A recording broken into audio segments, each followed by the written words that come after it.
Jadi begini, politik itu dia dinamis. Politik itu dia dinamis. Maka ada di dalam politik itu adigium bahwa tidak ada musuh abadi, tidak ada teman sejati. Semua karena kepentingan. Itu dasarnya. Itu dasar sehingga sering saya bilang bahwa kalau kalian berpolitik harus punya ilmu. Kalau tidak berilmu maka daya bacaannya terbatas pas-pasan. Sebelum seluruh konstelasi itu sampai di pintu KPU, segala kemungkinan itu dia berubah. Apa saja keadaan lah mengatakannya, waktu, situasi, karena mereka yang berkepentingan di dalam kepentingan politik itu datang dengan beragam isi kepala mereka, dengan kebutuhan-kebutuhan mereka secara personal, baik kebutuhan hari ini, masa mendatang maupun yang kemudian hari. Jadi eh, penting ilmu pengetahuan itu untuk menjadi pisau. Kalau tidak punya referensi ya sulit, pasti akan terbawa arus terus. Ya.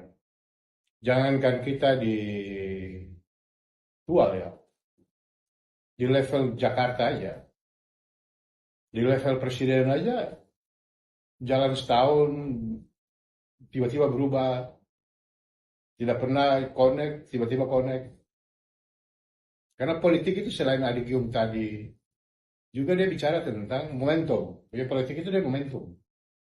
Karena keadaan, karena waktu. Jadi dia merubah segalanya. Yang tidak mungkin menjadi mungkin, yang mungkin malah bisa menjadi tidak mungkin. Sehingga kondisi yang kita alami hari ini, apa yang harus terjadi? Komitmen. Pasangan koalisi, pasangan calon sudah berkomitmen. Tapi bacaan orang di luar malah beda. Jadi yang ribut sendiri di luar itu, dia ribut sendiri, dia nggak, ya karena memang jauh dari sumber informasi, jauh dari sumber kekuatan koalisi. Meskipun dia anggota partai politik, tapi informasinya terbatas. Meskipun dia keluarga calon, tapi informasinya terbatas. Karena dalam politik itu juga harus kita yakin bahwa ada hal yang bisa hanya dua orang tahu, tiga orang tahu, empat orang. Tidak semua hal harus menjadi konsumsi publik, konsumsi setiap orang. Jadi kata pentingnya itu. Seperti awal-awal ada yang mengklaim bahwa dia dengan PDIP, dia dengan partai A, partai B, partai C. Pada akhirnya juga tidak kok. Itu yang sering saya bilang kan, kalau di politik itu ibarat, kalau yang banyak menggonggong, ya saya sedang bilang, biasanya orang yang banyak menggonggong itu dapatnya pulang. Tapi orang yang diam, justru dia mendapatkan daging.